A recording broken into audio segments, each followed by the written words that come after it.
Hello children, today we will discuss Unit 1, that is life processes, transport of food and minerals in plants and animals. We will take up transportation in plants first, followed by animals. Now, if you see the transportation system in plants, the question is, why do plants need a proper transport system? They need a proper transport system in order to conduct water and food.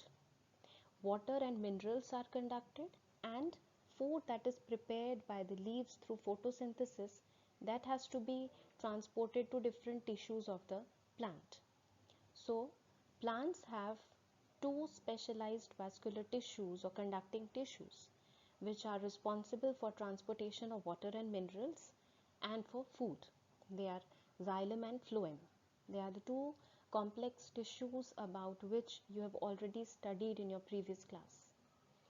Xylem helps in transportation of water and minerals from roots to leaves, and phloem helps in transportation of food from leaves to all parts of the plant. Now, during transportation in plants, three processes happen. The first process is absorption of water and minerals. Now, water and minerals, they are present in the air spaces or pores between the soil particles. The water and minerals that are present, they are known as the capillary water. Okay, the term that is used is capillary water. Now, this capillary water moves inside the roots, and for facilitating this purpose, roots also have root hair, which increases the surface area of absorption. Once absorption is done, then this water along with the minerals, it is pulled up. So there is a force which pulls up the water. This force acts against gravity, and the water is pulled up from the roots to the crown of the plant. This is known as ascent of sap or rise of cell sap. That is the upward movement of water and minerals. Then the third process is translocation. That is, once the food is prepared in the leaves of the plant, that food is translocated or moved to different parts of the plant. So these three processes together constitute the transportation system. We will take up one step at a time. First is absorption of water and minerals. As I already told you, water and minerals also are present between the air spaces of soil particles and is known as capillary water. Now this capillary water moves in the roots through the process of osmosis, diffusion and active transport. Now these processes we will discuss. Each process has its own significance. We will discuss osmosis first. Osmosis means the movement of water molecules from the region of higher concentration towards the region of lower concentration through a semi-permeable membrane. There is one activity in your book where they've used a peeled potato, some sugar solution and water. Please, I request you all to go through that activity. It is self-explanatory, very easy, and you have enough time so you can do that activity at home. Alright. Now, once again, what is osmosis? If there is a semi-permeable membrane in between and on both sides there are two solutions. One solution which is highly concentrated, the other part of it which is diluted. So, and let us say that the solvent which we have used is water. So what will happen? This solvent will start moving from the region of higher concentration towards the region of lower concentration through the semi-permeable membrane, and this process is osmosis. In case of diffusion, now when do we use the term diffusion? When we are not only restricting to the water or the liquid part. When we say gaseous molecules also, solid particles also, and water particles are also considered, when all the states are considered, then we use the term diffusion. And active transport is just the opposite. Here the ions or the minerals, they move from the region of lower concentration towards the region of higher concentration. All right.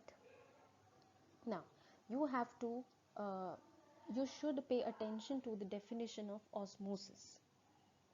That is more important. Uh, Now, in order to absorb water and minerals, if you see the roots, then there are some extensions present known as root hair. Now, these root hair, they have a very specific function. They increase the surface area of roots and they facilitate this process of absorption.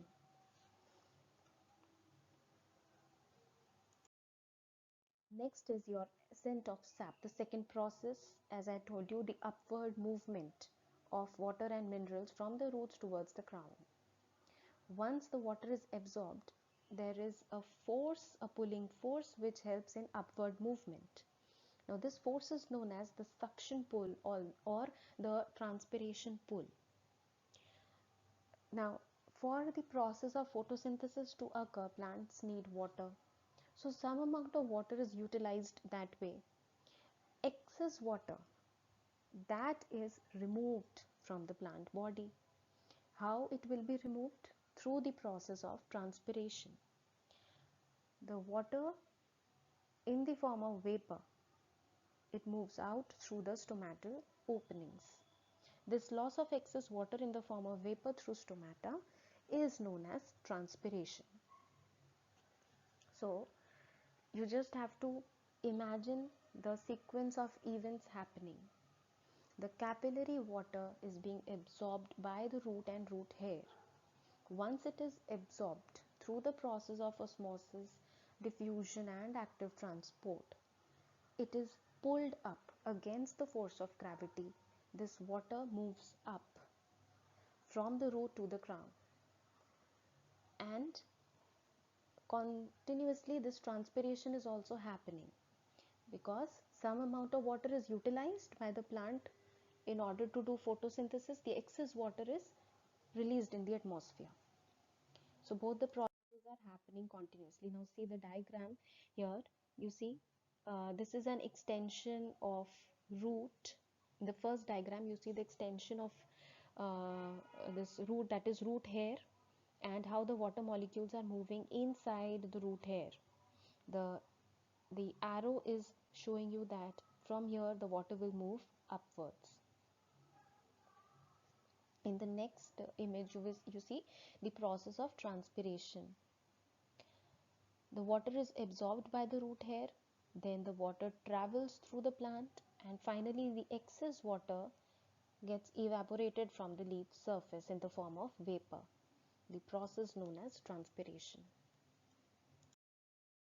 What is translocation? The transportation of synthesized food from the leaves to other parts of the plant body. Now when transpiration is happening, I told you it is the upward movement, that is the movement is in one direction only. But in case of translocation, what happens? The food is prepared in the leaves. From there it has to be transported to different tissues of the plant body. So here the movement is bidirectional. It is not uni but bidirectional. Here you see the diagram and you will be able to understand the difference. Phloem vessels are there and xylem vessels are there. The movement of water molecules is upwards, one-way movement. Whereas in case of phloem vessels, you see the movement of synthesized food or material is bidirectional, two-way flow.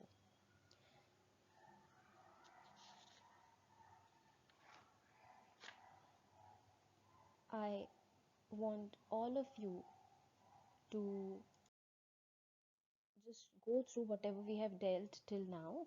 There is a quick recap here. So, for transportation in plants, there are two conducting tissues, xylem and phloem, and they are responsible for transportation of water, minerals and food.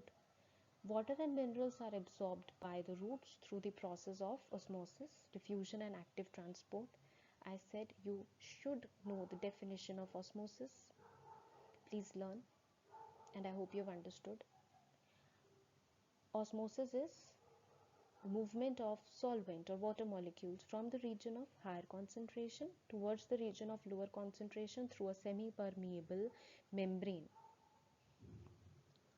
The upward movement of water and minerals from roots to the crown through xylem vessels is known as ascent of sap or rise in the cell sap. There is a pulling force which helps in this upward movement known as transpirational pull. Then food is synthesized in the leaves, and phloem tissues are responsible for movement of food from leaves to different tissues of the plant, and this is known as translocation. So please read this transportation of plants, this topic, go through it and try to do the activity which is mentioned in the book. In the next online session, we will discuss some other topic, and till the time, please keep on studying. Thank you.